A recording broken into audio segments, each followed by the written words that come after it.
সাবেক প্রধানমন্ত্রী ও BNP chairperson Begum Khaleda জিয়ার মৃত্যুতে সারা দেশে নেমে এসেছে শোকের ছায়া। এ সময় দলের নেতাকর্মীরা কোরআন খতম, দোয়া মাহফিল সহ বিভিন্ন কর্মসূচি পালন করেন। প্রতিনিধিদের তথ্যে desk report.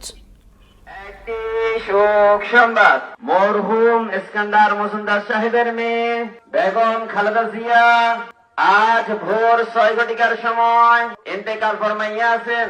BNP chairperson Begum Khaleda জিয়ার মৃত্যুতে তার পৈতৃক নিবাস ফেনীর ফুলগাজী উপজেলার দক্ষিণ শ্রীপুর গ্রামের মজুমদার বাড়িতে শোকের ছায়া নেমে এসেছে। খালেদা জিয়ার আত্মার মাগফিরাত কামনায় তার পৈতৃক বাড়িতে পবিত্র কোরআন খতমের আয়োজন করা হয়। মঙ্গলবার সকাল থেকেই স্থানীয় নেতাকর্মী ও সাধারণ মানুষ তার স্মৃতি বিজড়িত এই বাড়িতে ভিড় করছেন। বেগম খালেদা জিয়ার যেন আল্লাহ তাআলা জান্নাত, সর্বোচ্চ জান্নাত প্রদান করেন, সেই জন্য আমি আপনাদের মাধ্যমে সারা দেশবাসীর কাছে ওনার জন্য দোয়া প্রার্থী।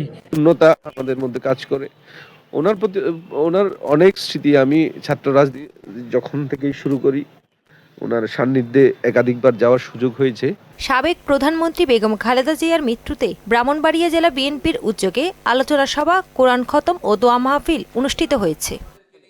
দেশনেত্রীর মৃত্যুর সংবাদ শোনার পর সিরাজগঞ্জ জেলা বিএনপির কার্যালয়ে ছুটে যান শোকাহত নেতাকর্মীরা। কান্নায় ভেঙে পড়েন তারা। জেলা বিএনপির কেন্দ্রীয় কর্মসূচির অংশ হিসেবে 7 দিনের শোক কর্মসূচি ঘোষণা করেছেন। জাতির সঙ্গে বেইমানি করেন নাই, দেশের মানুষের সঙ্গে বেইমানি করেন নাই। দিনাজপুরে বেগম খালেদা জিয়ার পৈতৃক বাড়ি তৈয়বা ভিলায় ভিড় করছেন পরিচিত শুভাকাঙ্ক্ষী এবং দলীয় লোকজন। তার রুহের শান্তি কামনায় কোরআন তেলাওয়াতের আয়োজন করা হয়। খালেদা জিয়ার আত্মার মাগফিরাত কামনায় ফেনীর ছাগলনাইয়া উপজেলার 10 নং গোপাল ইউনিয়ন বিএনপির অঙ্গ ও সহযোগী সংগঠনের আয়োজনে দলীয় কার্যালয়ে কোরআনখানি ও দোয়া আয়োজন করা হয়।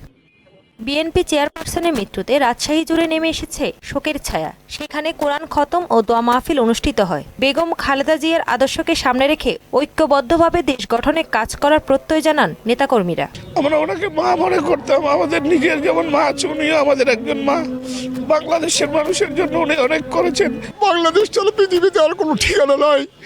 আজকে তিনি প্রমাণ করে গেলেন, বাংলাদেশে তার শেষ ঠিকানা হয়ে গেল।